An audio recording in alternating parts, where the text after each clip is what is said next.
Olá, seja muito bem-vindo, muito bem-vinda. Esse aqui é o canal do Valente, eu sou Arthur Valente, é um canal onde se trata de cristianismo, uma história sobre o aspecto cristão, de toda a nossa realidade, de toda a nossa existência. Trata também de assuntos cotidianos, do que está ao nosso redor no dia a dia. Trata um pouco sobre fotografia, que é a minha profissão desde muito tempo, e um pouquinho sobre a minha profissão mais recente, que eu tenho atuado nesse momento, que é de motorista de aplicativos. Então, se você não conhece o canal ainda, seja muito bem-vindo, muito bem-vinda, continue por aqui. Se você quer continuar participando aqui do que a gente faz, se inscreva aqui embaixo, nesse botão vermelho. Se você gostar do vídeo, dê o seu like. Se você não gostar, dê o seu dislike. Mas o mais importante é que você faça seu comentário e compartilhe se você achar que é merecedor do seu compartilhamento. Vou esperar sua visita sempre de volta por aqui, porque sempre vai ter matéria nova, sempre vai ter assuntos novos para a gente conversar. Vamos ao vídeo.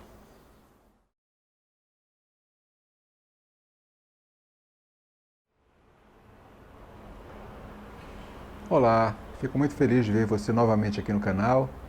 Eu espero que até agora o que você tem visto aqui tenha lhe edificado de alguma forma, tenha lhe feito refletir um pouquinho, buscar respostas para algumas coisas. Eu talvez tenha encontrado alguma resposta em algum trecho de alguma coisa que eu tenha falado. Eu espero que isso tenha acontecido, fico muito feliz se aconteceu. Hoje, eu até já tinha mais ou menos uma pauta que eu gostaria de gravar no vídeo para hoje, falando um pouco sobre o problema que está afligindo a saúde do mundo. Hoje eu já tinha até uma pauta mais ou menos decidida que eu falaria referente ao problema que o nosso mundo está atravessando esses últimos dias. Essa doença que está afetando tanta gente, preocupando tanta gente, amedrontando tanta gente e trazendo esse temor pelo dia de amanhã, principalmente com nossos familiares, aqueles mais idosos, aqueles que correm mais riscos de vida, como eu mesmo tenho. A minha mãe tem 83 anos, tem alguns problemas de saúde e me preocupa muito a saúde dela. Mas esse assunto sobre a epidemia vai ficar para depois. Não sei se talvez amanhã, talvez ainda hoje mais tarde, vamos ver ainda. Mas vai ficar para depois, porque eu senti uma direção de falar uma coisa diferente antes de colocar esse próximo vídeo, que vai tratar principalmente sobre o que aconteceu lá com os nossos irmãos italianos, tentando analisar por que a situação lá foi daquele jeito que foi e por que eu acho que aqui conosco não vai chegar de forma alguma próximo daquilo. Mas isso fica para depois. O que eu quero falar hoje é uma coisa que eu sei que ninguém me perguntou, mas o que eu quero falar é uma espécie de um testemunho, uma espécie de um resumo com relação ao que vem acontecendo. Eu já falei em alguns vídeos anteriores sobre a parte da minha infância e a parte que eu nasci numa família de católicos nominais, que não tinham realmente uma participação forte dentro da Igreja Católica. Depois de algum tempo eu fui me encontrar num período de dor, num período de perdas, num período de dificuldades. E de lá para cá, a vida vem sendo como eu acho que de quase todos os cristãos, quase todos os habitantes desse planeta, com altos e baixos. Momentos que a gente está lá em cima, momentos que a gente está no vale, momentos que a gente está em cima da montanha, momentos que a gente está no vale da depressão. Isso eu acho que acontece com quase todos os habitantes da Terra. Se alguém não passa por isso, me mostre, porque realmente eu não conheço ninguém que não passe por esses momentos. Mas, dentro desse período todo, tem uma coisa que, desde a minha infância, me acompanha. Eu sempre tive uma curiosidade muito grande com relação a tudo que envolvesse o oculto, tudo que envolvesse mistérios, tudo que envolvesse o dia de amanhã, o que vai acontecer, de que forma as coisas vão ser. A minha curiosidade sempre foi muito grande, por isso que eu sempre fui ligado na área científica. Eu sempre tive interesse muito grande na área científica, física quântica, a relatividade. Sempre gostei muito dessa área, assim, de entender o nosso universo, de entender como as coisas acontecem, como as coisas são. Até hoje eu tenho essa curiosidade, até hoje eu estudo isso, até hoje eu acompanho isso. Mas nessa de querer entender as coisas, pelo lado espiritual, também eu tinha curiosidade. Me atraía as coisas que pareciam misteriosas. Eu gostava das coisas que pareciam misteriosas. Eu passava, às vezes, em frente a uma sinagoga, e as sinagogas, não sei se são todas, mas a maioria delas, mesmo quando elas abrem a porta no sábado, para o culto de sábado da sinagoga, elas, depois da porta, tem uma espécie de um tapume, que você não consegue enxergar o que está acontecendo lá dentro. É lógico, a gente sabe que isso daí é para isolar um pouquinho mais o barulho da rua e para não ter muito distração de quem está lá dentro, mas de qualquer forma passa uma sensação de mistério. porque eu passava na Basílica, na Igreja Católica, a porta está aberta, você enxerga o que está lá dentro. Algumas até não, até existem algumas que têm também uma espécie de tapume, mas não são todas, a maioria você enxerga o que está acontecendo lá dentro. Então me passava na sinagoga essa sensação de mistério, e as pessoas alimentavam mais esse mistério, porque as pessoas diziam, não, o judeu se comporta diferente, o judeu tem outro tipo de pensamento, tem outro tipo de reunião, tem outro tipo... Passava essa sensação de mistério, assim como eu ficava muito curioso o que era que acontecia na maçonaria, por exemplo, que até hoje é totalmente sincrético, né? Totalmente fechado, totalmente cheio de segredos, apesar que muitos deles já foram revelados, mas tem aquela coisa, quem participa da maçonaria, se espalhar os segredos, está perdido, vai ser perseguido, vai ser isso, vai ser aquilo. São coisas que são ditas, né? Nem todas são verdadeiras, mas quando você é criança, isso vem muito para a sua mente. Mas eu sempre tive essa ligação, essa vontade muito grande de aprender um pouco mais sobre o lado espiritual da nossa vida. E sempre me atraiu muito a questão dos últimos dias. Eu tinha em casa, na minha casa, vou até mostrar. Já viram isso alguma vez? Alguém tem uma dessa em casa? Pois é, uma Bíblia. Uma Bíblia enorme, que ficava na estante da minha casa, na estante do escritório do meu pai, na nossa casa. Eu tinha medo de abrir esse livro. Dá para acreditar? Eu tinha medo da Bíblia. Porque me parecia que o dia que eu abrisse iam sair mistérios, iam sair espíritos, iam sair alguma coisa que ia me controlar, que ia se apossar de mim. Eu não estava errado. Eu não estava errado. Porque na hora que você abre uma Bíblia, o Espírito Santo começa a agir na sua vida. Deus começa a agir na sua vida. Jesus começa a descortinar para você. A própria Bíblia diz, a letra mata, mas o Espírito vivifica. É claro que quando fala letra, está falando da lei, porque a lei de Moisés tinha toda aquela dureza que muitas vezes decretava a morte por apedrejamento, uma série de coisas. E o Espírito, que foi o que veio depois de Jesus, ele traz vida, ele vivifica, ele traz perdão, traz graça, traz vida, vida em abundância e eterna. Então a palavra está falando claramente disso. A letra mata. A letra não é a letra que está impressa nas páginas da Bíblia. A letra é a letra da lei. Mas algumas pessoas até interpretam assim, não, você pega a letra que está ali, ela está morta, ela não tem significado, o Espírito é que vivifica. Em parte isso também está certo. Quantas e quantas vezes eu já peguei a Bíblia para ler, e quando eu olho para um versículo, parece que ele salta da página. Parece que ele se descortina, ele se abre num entendimento muito diferente daquilo que a gente está vendo na nossa frente. Um entendimento muito mais profundo, um entendimento muito mais dinâmico. Quantas e quantas vezes isso aconteceu comigo? Eu começo a ler aquela passagem que eu já vi inúmeras vezes ser citada, ou numa igreja, ou numa pregação virtual, seja onde for, e de repente aquilo explode para fora da página, me trazendo um entendimento totalmente novo. Quem poderia fazer isso se não fosse o Espírito Santo? Te trazendo entendimento, te trazendo revelação sobre aquilo que está escrito. Porque revelar, a palavra velar, vem de vela. Vela tem luz. Com a vela você ilumina. Quando você revela, é luz sobre luz. Isso é revelar. É como renascer, é nascer de novo. Revelar é iluminar mais, iluminar de novo. A palavra de Deus é descrita no Salmo 119 como sendo luz. Lâmpada para os meus pés é a tua palavra e luz para os meus caminhos. É isso que o salmista escreve no Salmo 119. Então, se a palavra de Deus é luz, o que é que o Espírito Santo faz? Ele joga luz sobre essa luz, ele revela. E quantas vezes a gente começa a ler a palavra e ela é revelada para nós. Então, aquele sentimento que eu tinha quando criança, que a hora que eu abrisse esse livro, que ia saltar uma coisa de lá de dentro e ia se apossar de mim, é verdadeiro em parte.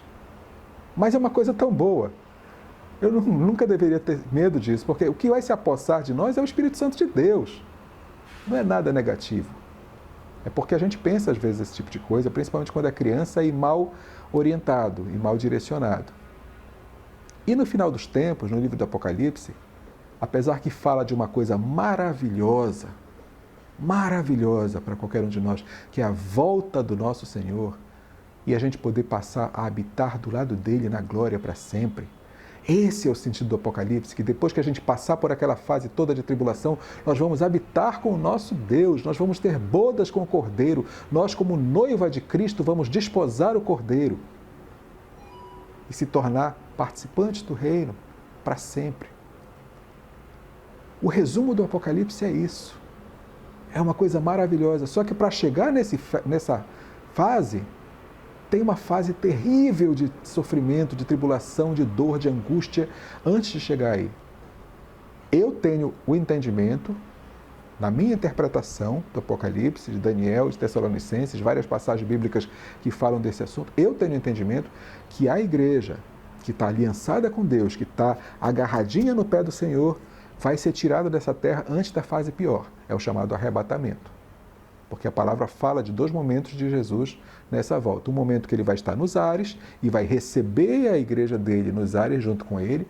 E outro momento, já lá no final do Apocalipse, quando ele desce à terra para eliminar de vez com as forças do anticristo e as forças do mal.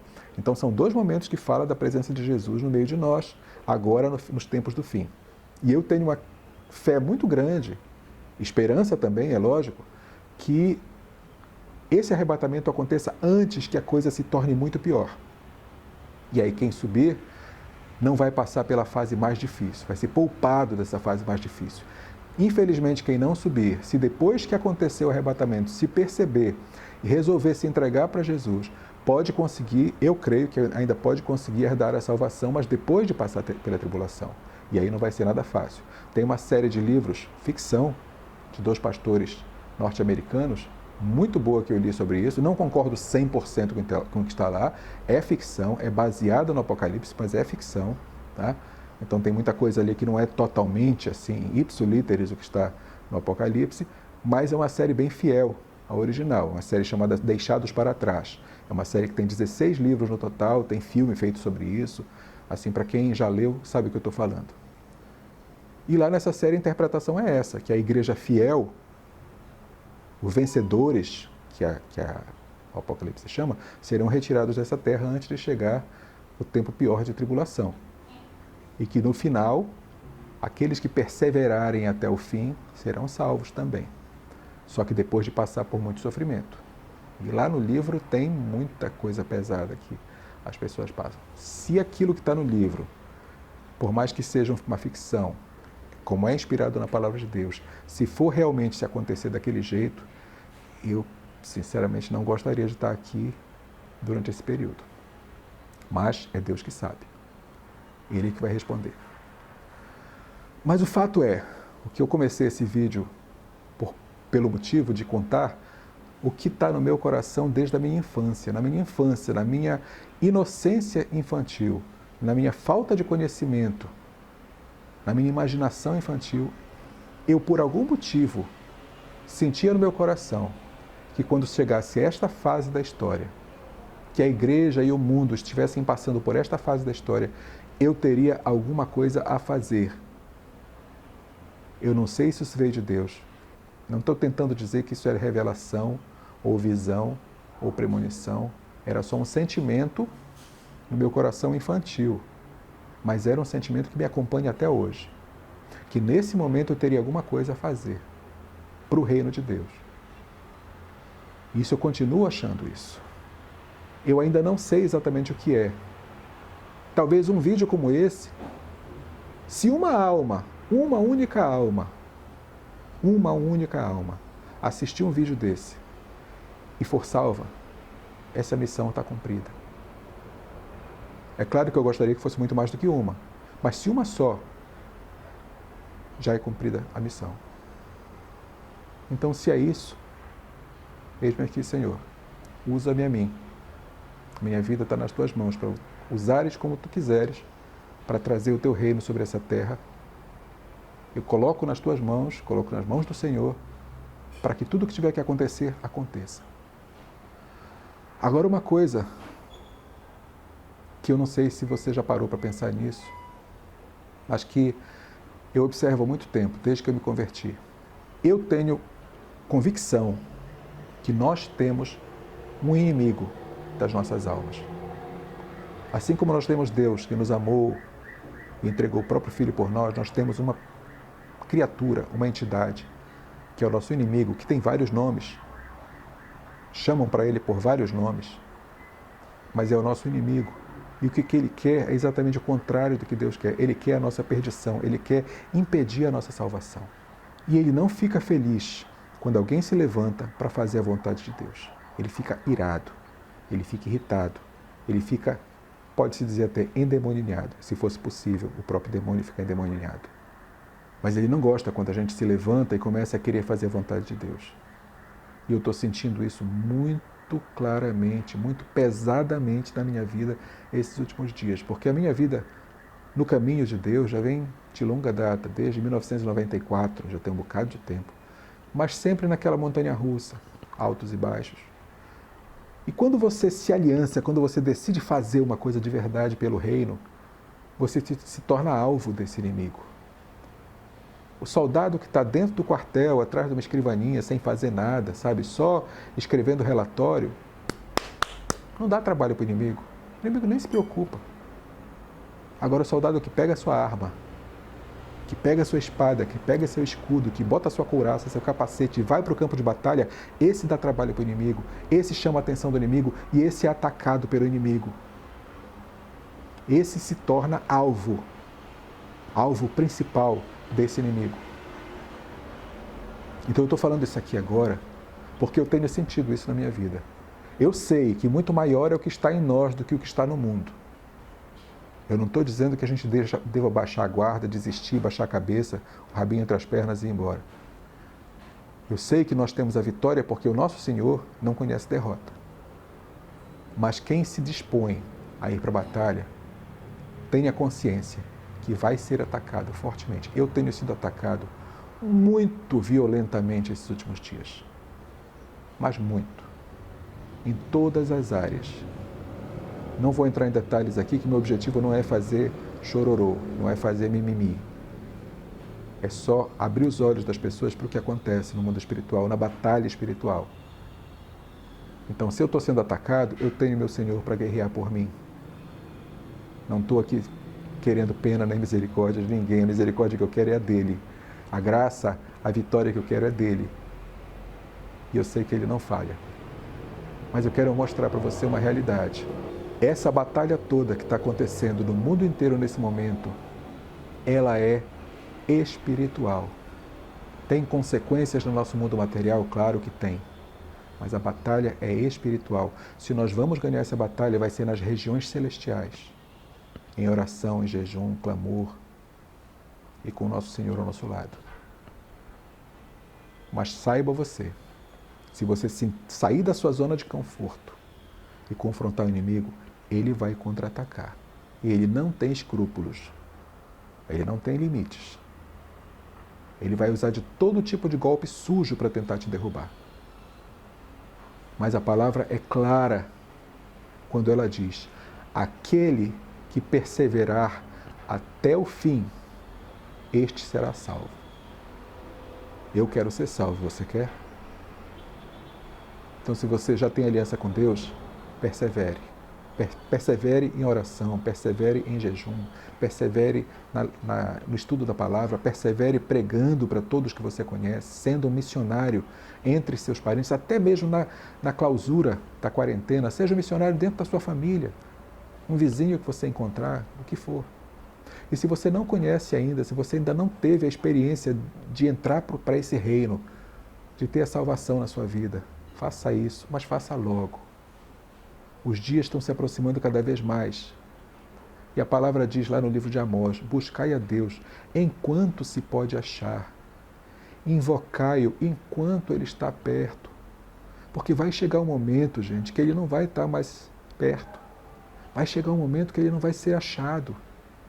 Não espere por esse dia para se converter, para entregar sua vida para ele. Faça isso agora, enquanto ele ainda está próximo de nós. Eu peço a você, em nome de Jesus eu peço. É pela sua vida e pela minha vida que ele se entregou na cruz. E aquele sacrifício não foi pequeno. Aquele preço que foi pago não foi pequeno. Que o Senhor abençoe, guarde sua vida. Faça resplandecer o seu rosto sobre ti. Tenha misericórdia de ti. Te dê a paz. Shalom.